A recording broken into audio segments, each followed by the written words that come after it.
Lecture de la promesse de l'aube, chapitre 18. Mon triomphe théâtral dans Konrad Wallenrod fut donc éphémère et ne résolut aucun des problèmes matériels dans lesquels ma mère se débattait. Nous n'avions plus un sou. Ma mère courait toute la journée à travers la ville à la recherche des affaires et revenait épuisée. Mais je n'ai jamais eu ni faim ni froid, et elle ne se plaignait jamais. Encore une fois, il ne faudrait cependant pas croire que je ne faisais rien pour l'aider. Au contraire, je me surpassais dans mes efforts pour voler à son secours. J'écrivais des poèmes, et je les lui récitais à haute voix. Ces poèmes allaient nous rapporter la gloire, la fortune et l'adulation des foules. Je travaillais 5, 6 heures par jour à polir mes vers, et je couvrais mes cahiers de stances, d'alexandrins et de sonnets. Je commençais même à composer une tragédie en 5 actes, avec un prologue et un épilogue intitulé Alcimène. Chaque fois que ma mère revenait de ses courses en ville et qu'elle s'asseyait sur une chaise, les premières marques de vieillesse apparaissaient déjà sur sa figure. Je lui lisais les strophes immortelles qui devaient jeter le monde à ses pieds. Elle les écoutait toujours attentivement. Peu à peu, son regard s'éclairait.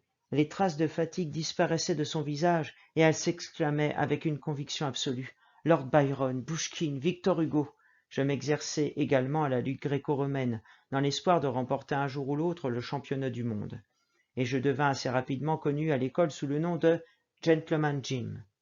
Je n'étais pas le plus fort, loin de là, mais je savais mieux que personne prendre des attitudes nobles et élégantes et donner une impression de force tranquille et de dignité. J'avais du style. J'allais presque toujours au tapis.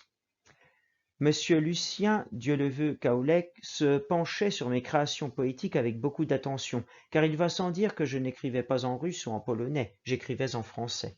Nous n'étions à Varsovie que de passage, mon pays m'attendait, et il n'était pas question de me dérober. J'admirais beaucoup Pouchkine, qui écrivait en russe, et Mickiewicz, qui écrivait en polonais, mais je n'avais jamais très bien compris pourquoi ils n'avaient pas composé leurs chefs-d'œuvre en français. Ils avaient pourtant l'un et l'autre reçu une bonne éducation, et ils connaissaient notre langue. Ce manque de patriotisme me paraissait difficile à expliquer. Je ne cachais jamais à mes petits camarades polonais que je n'étais parmi eux que de passage et que nous comptions bien rentrer chez nous à la première occasion. Cette naïveté obstinée ne me facilitait pas la vie à l'école. Pendant les récréations, alors que je me promenais dans les couloirs d'un air important, un petit groupe d'élèves se formait parfois autour de moi. Ils me regardaient gravement, puis l'un d'eux faisait un pas en avant et s'adressant à moi à la troisième personne, selon le mode polonais, me demandait d'un ton plein de respect. « Le camarade a encore remis son voyage en France, il paraît ?» Je marchais toujours. « Ce n'est pas la peine d'arriver au milieu de l'année scolaire, leur expliquai-je. Il faut arriver au début. » Le camarade faisait un geste d'approbation, puis il remarquait « J'espère que le camarade les a prévenus pour qu'ils ne s'inquiètent pas. » Il se poussait du coude, et je sentais bien qu'on se moquait de moi. Mais j'étais au-dessus de leurs insultes. Elles ne pouvaient pas m'atteindre. Mon rêve était plus important pour moi que mon amour-propre, et le jeu qu'ils me poussaient à jouer avait beau me couvrir de ridicule, il m'aidait à nourrir mon espoir et mes illusions. Je leur faisais donc face, et je répondais tranquillement à toutes les questions qu'ils me posaient. Est-ce que les études étaient plus difficiles en France, à mon avis? Oui, elles étaient difficiles, beaucoup plus difficiles qu'ici.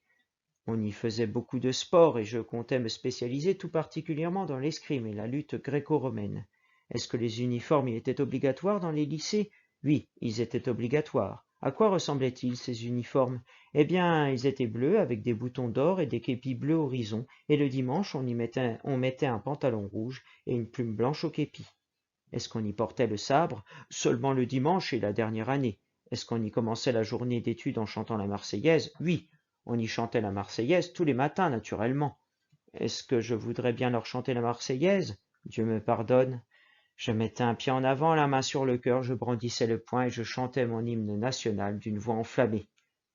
Oui, je marchais, comme on dit, et pourtant, je n'étais pas dupe, je voyais bien des visages réjouis qui se dissimulaient pour pouffer de rire, mais cela m'était étrangement égal.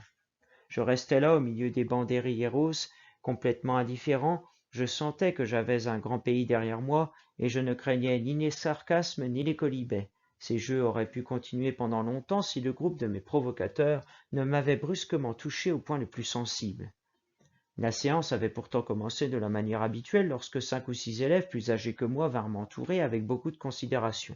« Tiens, le camarade est encore parmi nous, Nous croyions pourtant qu'il était parti pour la France, où on l'attend si impatiemment.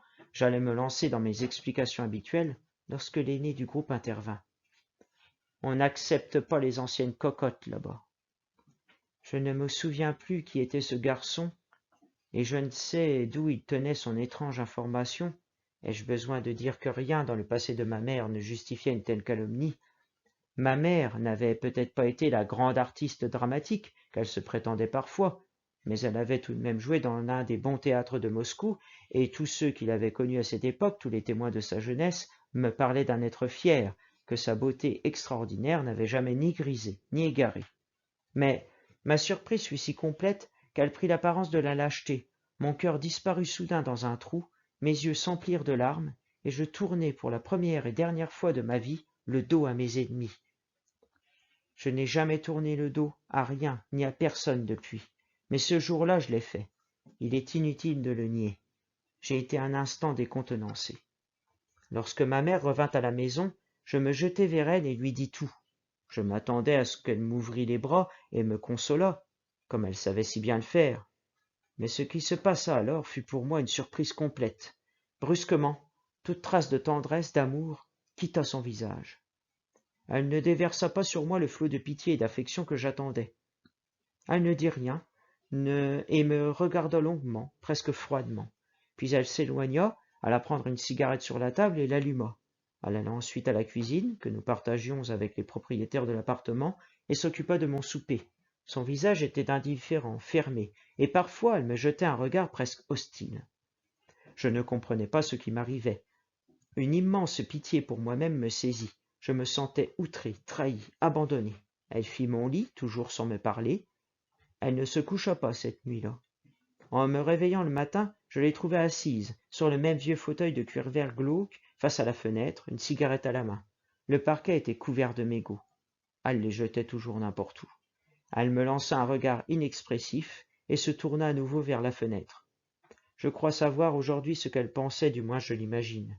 Elle devait se demander si j'en valais la peine, si tous ces sacrifices, ces efforts, ces espoirs avaient un sens, si je n'allais pas me révéler un homme comme les autres, si je n'allais pas la traiter comme un autre homme l'avait traitée. Elle me fit mes 3 œufs à la coque et ma tasse de chocolat. Elle me regarda manger. Pour la première fois, un peu de tendresse revint dans ses yeux. Elle devait se dire que je n'avais que 12 ans après tout. Lorsque je ramassai mes livres et mes cahiers pour me rendre en classe, son visage se durcit à nouveau. « Tu ne vas plus là-bas, c'est fini.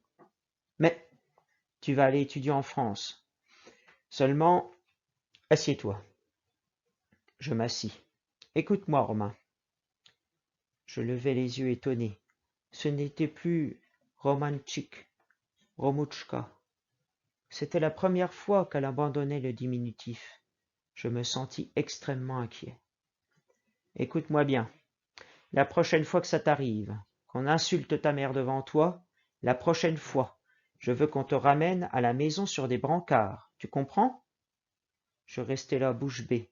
Son visage était complètement fermé, très dur. Les yeux n'avaient pas trace de pitié. Je ne pouvais croire que c'était ma mère qui parlait. Comment pouvait-elle? N'étais-je pas son Romutchka, son petit prince, son trésor précieux? Je veux qu'on te ramène à la maison en sang, tu m'entends? Même s'il ne te reste pas un os intact, tu m'entends? Sa voix montait. Elle se penchait vers moi, les yeux étincelants. Elle criait presque. Sans ça, ce n'est pas la peine de partir. Ce n'est pas la peine d'aller là-bas. Un sentiment profond d'injustice s'empara de moi. Mes lèvres se mirent à grimacer, mes yeux s'emplirent de larmes. J'ouvris la bouche. Je n'eus pas le temps d'en faire plus. Une gifle formidable s'abattit sur moi, et puis une autre et une autre encore. Ma stupeur fut telle que mes larmes disparurent comme par enchantement. C'était la première fois que ma mère levait la main sur moi.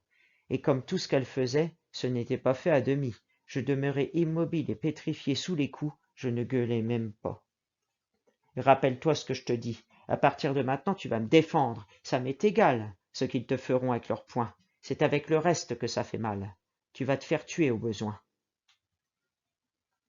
Je faisais encore semblant de ne pas comprendre, d'avoir 12 ans et de me cacher, mais je comprenais très bien.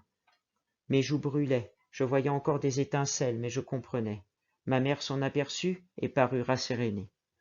Elle aspira l'air avec bruit, signe de satisfaction, et alla se verser un verre de thé. Elle but le thé, le morceau de sucre dans la bouche, le regard perdu, en train de chercher, de combiner et de calculer, puis elle recracha ce qui restait du sucre dans la soucoupe, prit sa sacoche et s'en alla.